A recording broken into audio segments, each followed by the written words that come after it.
guys? Block Party is back. I'm your host, Mike Wahle. We're doing a Titans preview today. Thanks for watching. If you're enjoying, please subscribe and review on our iTunes, Spotify, or iHeartRadio if you want to listen to the audio version. If you want to see the video, we're going to do a lot of film breakdown as we do every week.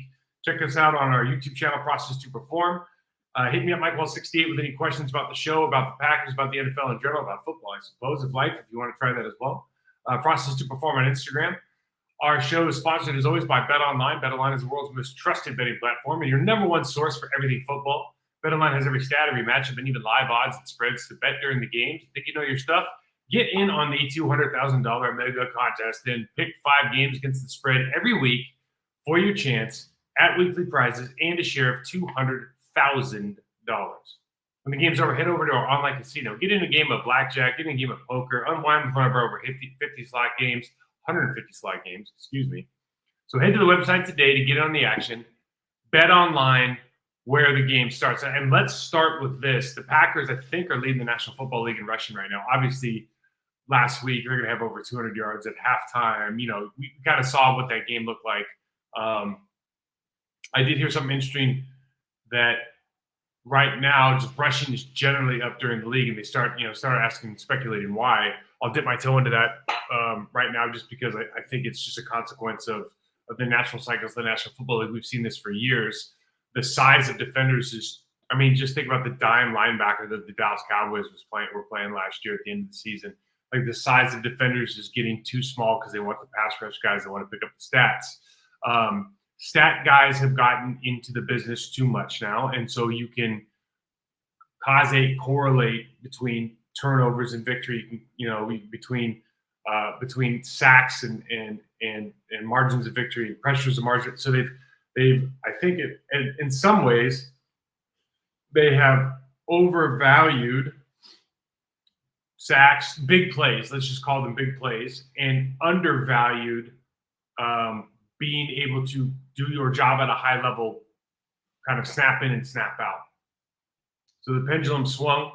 As it has for certainly for years. When I was playing, the Chicago Bears had tractor trailer 360 and Keith Washington 400 pounds. Aaron Donald comes along and says, "Oh, I can lose 100 pounds and be, twice the player that anybody else is in the defensive tackle spot."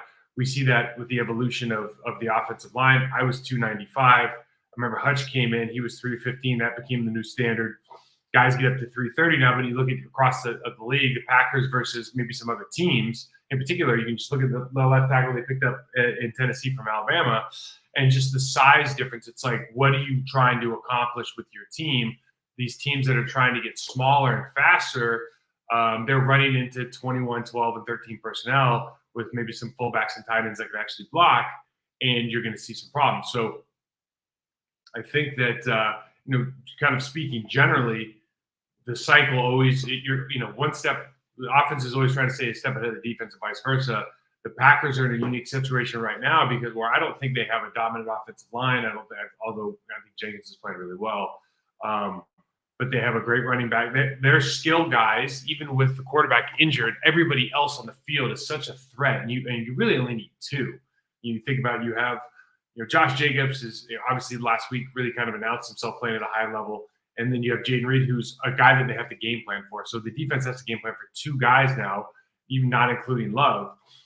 You have a real issue with how you're going to match up your safety looks. And then add to that the fact the Packers in particular, even though I don't know that I would switch personnel for Luke Musgrave from a blocking standpoint. When they go for their 12 personnel and they put in Tucker Kraft, he can actually block now as well as catch passes. So when you start trying to figure out, how do we want to attack 12? Let's just start the Tennessee Titans, maybe, or the Colts. Look at, how do we want to attack 12 personnel? Well, if we stay in nickel, we're realizing that we're always undermanned. And we're going to see that from the Tennessee Titans, where they're just flat out don't have enough people to fill gaps on their defense from time to time. And then if we maybe try to fill all those gaps, can we have one of those linebackers actually run with a Luke Musgrave? And that becomes a real matchup issue. So that part of the game is always going to, I think, swing back and forth from a competitive standpoint. I don't know who's chasing who or who's trying to lead the way there. It's usually offense leads defense, but we will continue to see, I think, these numbers are going to come down, particularly for Green Bay. There's no way they can go for over 200 yards a game for the entire season. But it is always fun to read the tea leaves a little bit and understand why things are happening and where maybe the game is going next. I think this is probably a 5-year cycle for me until they find the new thing, and eventually they're obviously going to find. I mean, even with the quarterback position, you start thinking about how the evolution of the quarterback. They went from pocket passers to guys, and then they started finding guys that could. Well, it was run. They were more of the running quarterbacks, and now you realize like, oh, we're just picking the best at 8 years old. The best athlete is now just playing quarterback. He's not playing wide receiver or running back anymore. I mean, that's really what's happening. So you got guys that can do it all. So we're talking Titans football today, and let's start with their defense. Generally, the Titans are really stout up front. I mean, they have Jeffrey Simmons. He's one of the better defensive tackles in the league. Arden Key came over from Jacksonville. He's a good player. He was a backup to Josh Allen in Jacksonville. He's a good player. I don't think he's going to give Rashid a ton of trouble, quite frankly. Harold Landry is a guy that kind of blew up last year and had a number of sacks. I know he had 2 sacks last week, but when you watch him, I don't think you're going to watch this film and go, "Oh, I'm worried that Zach Tom's going to have a hard time with Harold Landry." I've game planned against these guys for a number of years with some of my NFL guys, and you just don't think that you're going to have a huge issue there. They get a lot of pressures on stunts. They use their linebackers to run blitz. That's how they kind of are more effective in the run game. And they do a lot of twists and whatnot historically to get pressure on the quarterback. I didn't see that so much against the Jets, but if we're being fair, they're playing against Aaron Rodgers, and Aaron Rodgers will pick you apart. In fact, when you think about how to attack this team, what they don't do well is when you spread them out and go 5 wide, or put your wide receiver out in the slot and go empty. If you have a quarterback that's capable of identifying that quickly, like Aaron was, well, then you can just get the ball out of your hands and you're getting 5, picking up 10 yards at a time, and that's super effective. The other thing that you're going to see on this tape is that if you end up going 12, that the Titans really aren't sure how to pick it up, and they were leaving multiple gaps uncovered. And basically, if you were the Jets and you were putting your playbook together on Wednesday, everybody brings in, this is how we're going to beat this team. You start showing the plays. The Titans were lining up and executing exactly like you would hope. So I would be shocked, given what happened against the Colts last week, that these guys are division opponents. They know each other very well. Given how poorly they game planned for a Malik Willis quarterback Packers, I would be shocked if the Tennessee Titans come in with the same game plan. Having said that, their linebackers, for me, are Ernest Jones and Kenneth Murray Jr. I'll be interested to see how they play. They're not ineffective by any means, but I think that they take a lot of risks. They try to backdoor things. And if they're being pointed downhill in run stunts, they are super effective because that also frees up the defensive tackles. If they are not doing that and they are left to their own devices, whether they're playing 5 and reading or they're trying to shoot gaps, you like your chances of Jones being able to find the hole that they're not in. So, with all that said, let's just watch tape. What are we doing? Let's watch tape. All right, here we go. And I'm going to have to switch this tape. Let's see where we're at. Give me 1 second, guys.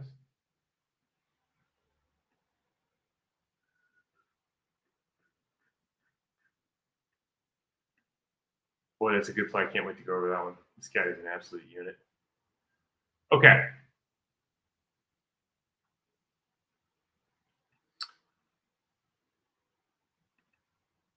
Okay, so first and foremost, when you watch how do you attack these guys? Well, find your leverage spots. And one thing that the Titans do is they're going to keep their outside guy, whether it's a defensive end, whether it's Arden Key or Landry. They like to play a wide 9, and they'll play a wide 9 or like a wide 5 or a wide 7 with a shade on that side. Not a 5, obviously, but a 7 or a 9 with a shade on that side. But right now, if you think that Landry's not like a great run defender, so if you think that you can put Tucker Kraft hipped off and then have Musgrave or really anybody, an extra offensive lineman, run a scoop block between the tight end and the right tackle here. Then you get a double team between the right guard and the center. And really, the numbers here are just, this is a super easy blocking scheme for any team right now. All you have to do is understand that Landry has to play outside leverage, so he's going to get opened up. And if you can get movement on, I think that's Day on the at the defensive end spot over the first tight end inside at the 7 technique. If you get movement between the right tackle and the tight end, you got all kinds of space there because that linebacker is going to get caught up. So you're just trying to find leverage. Again, they try to play these guys real wide and stand up, so it's not hard to get leverage on them. And you just see this is and listen, they got good running backs. We have good running backs, but every single player has leverage on their defender. So the safety has to make this from coming from 15 yards deep. You make one wrong cut, you got a lot of problems. So we look here. Empty just absolutely killed these guys. So I know that I think Hall told Rodgers, hey, listen, man, if they go man, if they walk that linebacker out on me, just throw me a go ball. And he's like, okay. But if you look at what's happening here, they get manned up outside, man on man with linebacker. The safety immediately backpedals to the center of the field, so he knows ball's gone. And, he's won by 3 yards. So these are options and opportunities based on what Tennessee showed on tape already. Again, I can't imagine you're going to see the same game plan. I think they have to make some adjustments. But, good Lord, there's some opportunities in this field. Same thing here. So you have 2 tight ends in, or even if I think that's a tight end on the right, that might be a wide receiver, but you just look at the box. This is a 6-man box versus a 7-man block, quarterback, and running back. This is, as far as I'm concerned, this is bad football. Now is the safety going to come down into that backside D gap there? Probably. They've left space for him, but now you have to show up on time. And right now, from a blocking system, the right tackle, the right guard have great leverage on the inside linebacker. The center, the left guard have great leverage on the backside linebacker. And your tight end that's hipped off, who's should be at a disadvantageous position to Harold Landry because Landry plays in a 2-point, because he plays in a wide 9 offset. Now remember, the defensive players line up off of the offensive players. So you see this tight end, like that split that he has off the right tackle is well over a yard, and they line up off of that. So they've already created this massive running lane between the defensive tackle and the outside linebacker just based on how their splits are. So really hidden weapon there. So we get the outside zone. For whatever reason, this backer backdoors this. And as we're looking at now, like hindsight 2020, but you look at it now and you go, man, that makes no sense that he would do that.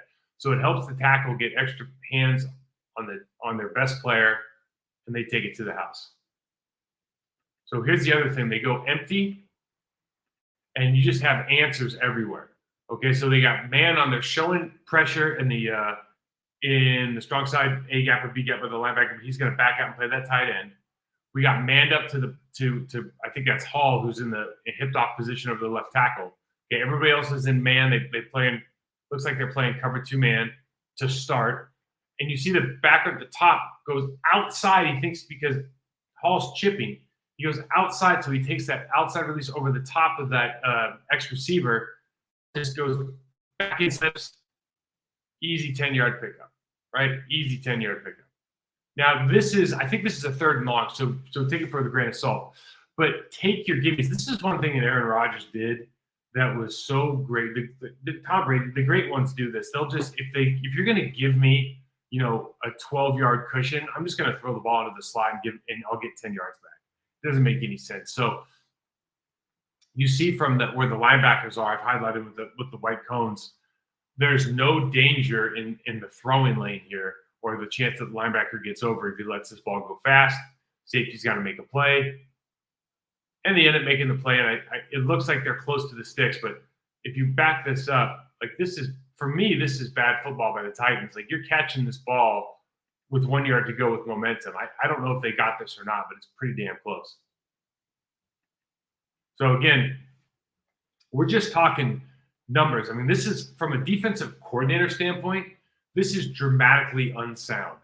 So they've just gone into a tight end offset. They've put that 9 out there with a really a shade. You can call this guy a 2-eye, gap player, whatever you want between the left guard and the center. But I mean, he's charging gap. If that defensive end allows himself to get blocked in the D gap and not the C gap, now you're asking 53 to take the backside B or the play side B and the play side C gap. Impossible for him to do. So it's just a simple numbers game. This is insane. There's a huge lane there. You've got one of the biggest guys on the field, having to block a medium size. And you just see the lanes here because the defensive end gets blocked off by the tight end. That's what maybe shocked me the most about this game is the tight end's doing such a good job blocking for the New York Jets. Okay, we really got 4 strong here from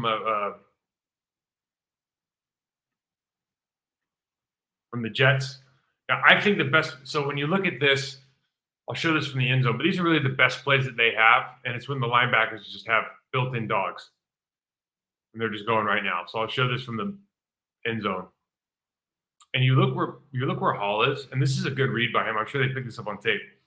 When your running back is over the right tackle like this, he's either releasing or they have to run outside zone to the left because we run the same play.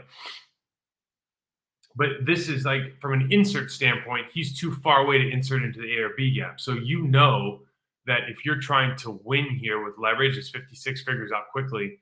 If they make a call or anything that suggests that the center is going to try to pick you up, then you're going to be able to beat them to a spot if you just based on where Hall's lined up.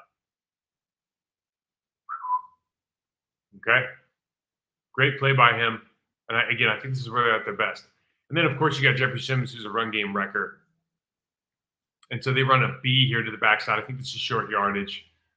And, they've obviously brought some guys up here. So they have 8 in the box. But Simmons just swims the right guard here, ends up getting in the backfield, knocking the tackle on his ass, and then making the play for a tackle for loss. I mean, this guy's a real run game wrecker. He's a guy that can make a difference in a football game if you allow him to. So definitely of all the people they have, probably that you need to be the most aware of, my opinion, would be, for sure, would be Jeffrey Simmons. Now, offensively, look, let's start with this. They got rid of Derrick Henry. So they have Tony Pollard, and everybody knows Tony Pollard from his time in Dallas. So Tony is a explosive football player. He had a mediocre last week, 17 for 62, 3.6 yards. The guy that you have to watch on this tape is Calvin Ridley.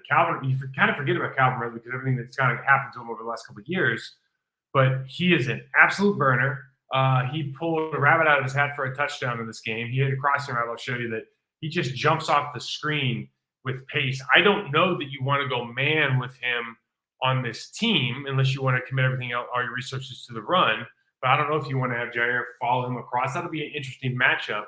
But I guess the news of the day is they're playing Will the Thrill Levis.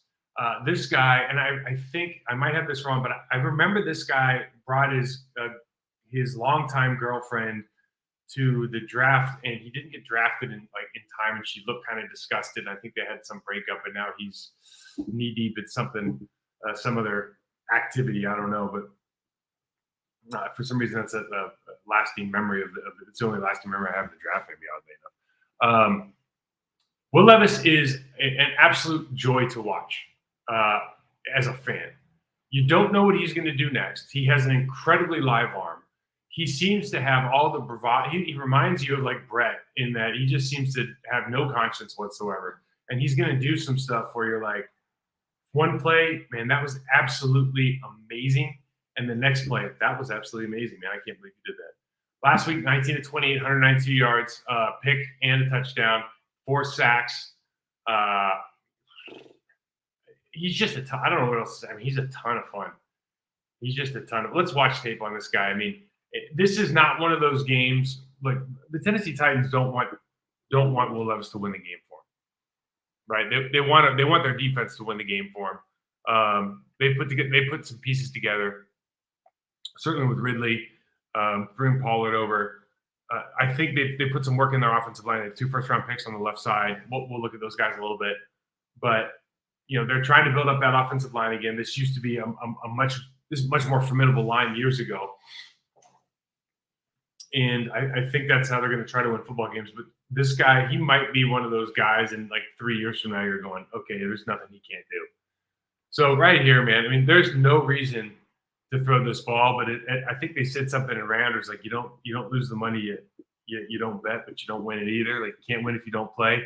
There is no reason to throw this football. He is not open, but Calvin Ridley's fast. Doesn't think the safety can get over. He thinks he's going to catch all that ground, and somehow he makes this play.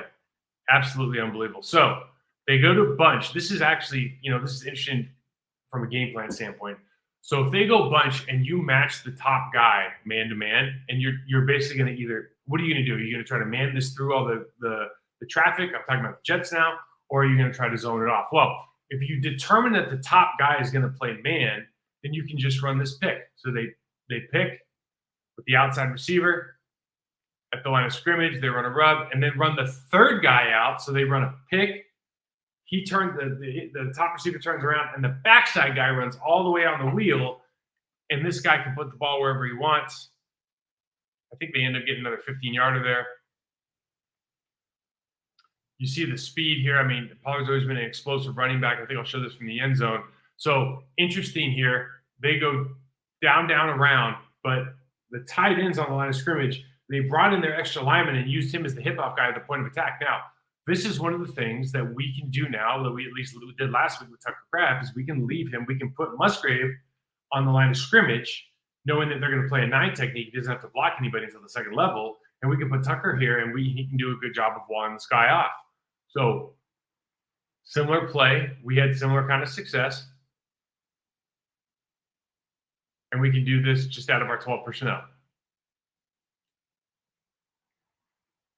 Now, this is something that again, Will Levis, man, he's got some of this figured out now. Sees the hole, avoids the sack, runs for 20-something. Not a great slider, to be fair. So we go motion across, and he IDs coverage here. Why am I saying it? So motion across so he knows they're in zone. So what do you know about on that side of the football in zone with that safety over? You have a flat defender. You have it at the worst a deep third, but you might have a quarters look. Depending on what they want to do with that defender, they're going to try to jump the in route. So what do? They just run 2 in routes at different heights. So the tight end takes care of that safety, and then this is another one of those plays where not a lot of quarterbacks can fit the ball in, but this guy's got a ridiculously live arm, ends up threading the needle here. Probably could have hit either guy and make it a big play. Now, the play speed here of Calvin Ridley, and I'm showing this because you can see the top of the screen, in the middle, everybody else is gloved up, right? And Ridley's won by, what, is that 3-4 yards? I mean, the guy's he jumps off the screen as far as wheels. I mean, really, really fast. Crossing routes for him just feel like a walk in the park. It's almost like you want to play zone. And we've had historically, the Packers, I know it's a new defense, but you've had problems with crossing routes. A lot of teams do it. They're difficult to guard. But you'd rather have this guy sit down than catch it with momentum. All right. This right here, okay. So he gets swiped at, ducks. Then he starts pulling like a rope-a-dope with Muhammad Ali. Whoop, takes off. This, again, man, it kind of reminds you of Brett. Kind of reminds you of Brett. So this is Skoronski. He's got Green Bay ties with, I think, his uncle, maybe. And then they've, of course, got the kid from Alabama. This is Alabama, right? At left tackle. Both first-round draft picks. This flat step, you see how so when Kenny should be watching this and saying whatever you hear like a left gap or any kind of L word call, you need to attack the guard, or make a decision. Maybe you just want to attack the center, but this guard is not going to help you. You can attack that gap and penetrate because this guard is going to flat step. He's not going to go north and south. You see that his third step, so his left foot is already behind the defensive, his right foot. So he's got to reset his stagger in the wrong direction for trying to run block. So we get penetration. Backside guy comes and makes the play. Easy money. Now, Will Levis can run a keeper. They can run an RPO off that, but until they show it, I think you probably have to go and trust yourself here. Now, maybe the play of the weekend. This is Will the Thrill, man. This was, let's watch the ends. It's kind of indescribable. I think it's the play coach said maybe this was dumb. So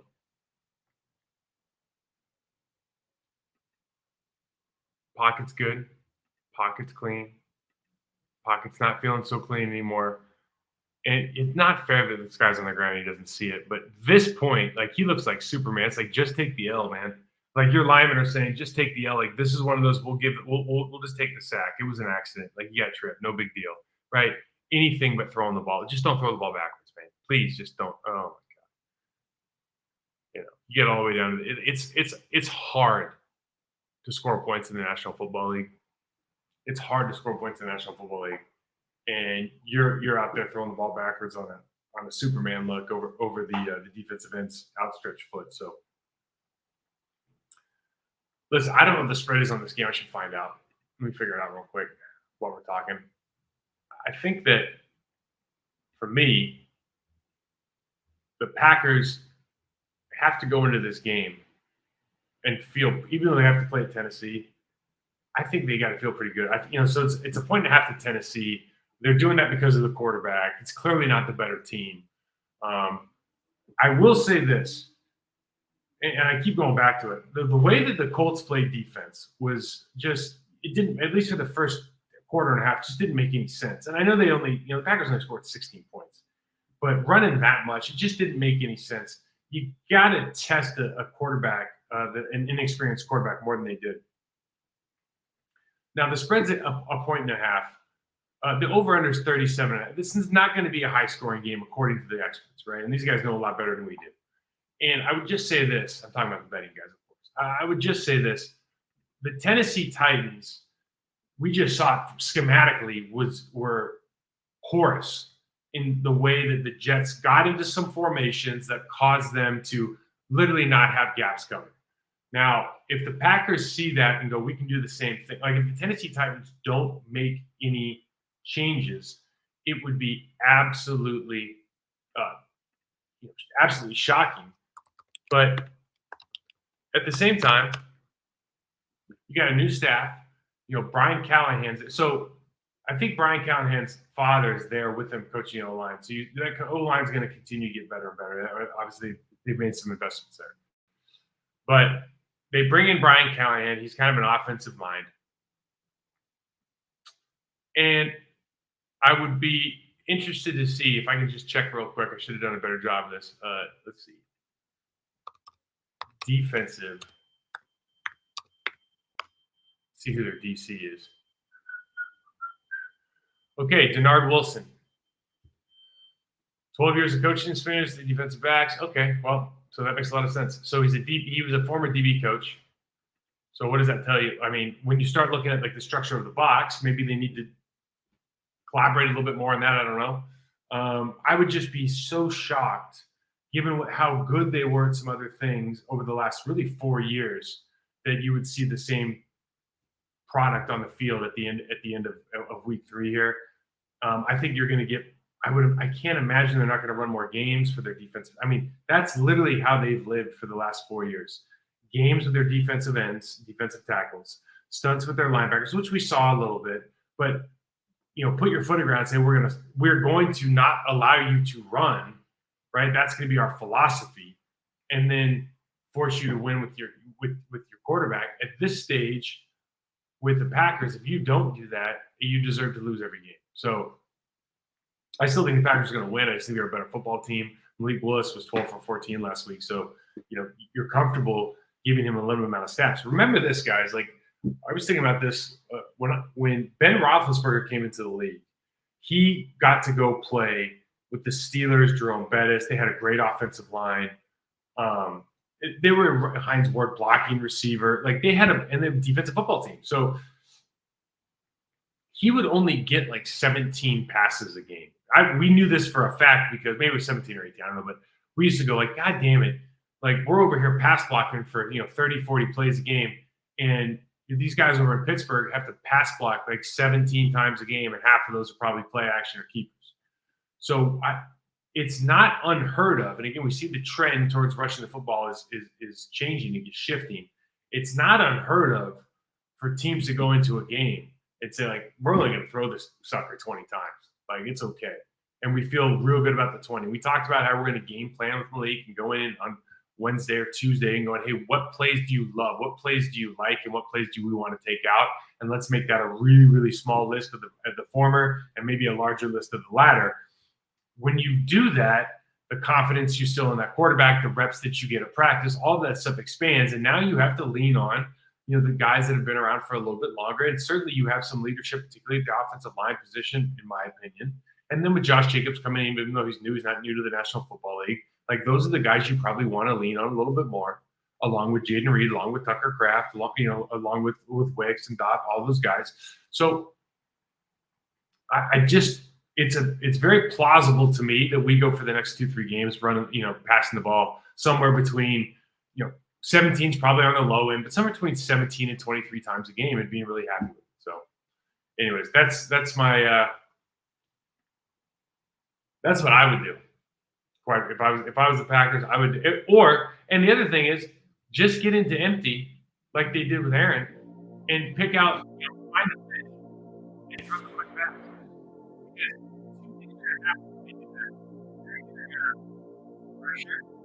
Or they're going to drop out, and that guy's that player is going to be wide open. So make your plays, enjoy the game. Packers by a million. Who knows? Find me, Michael60 on Twitter, Cross Forum, and Instagram. Subscribe, rate, review, guys. Thanks for watching. Talk to you next week.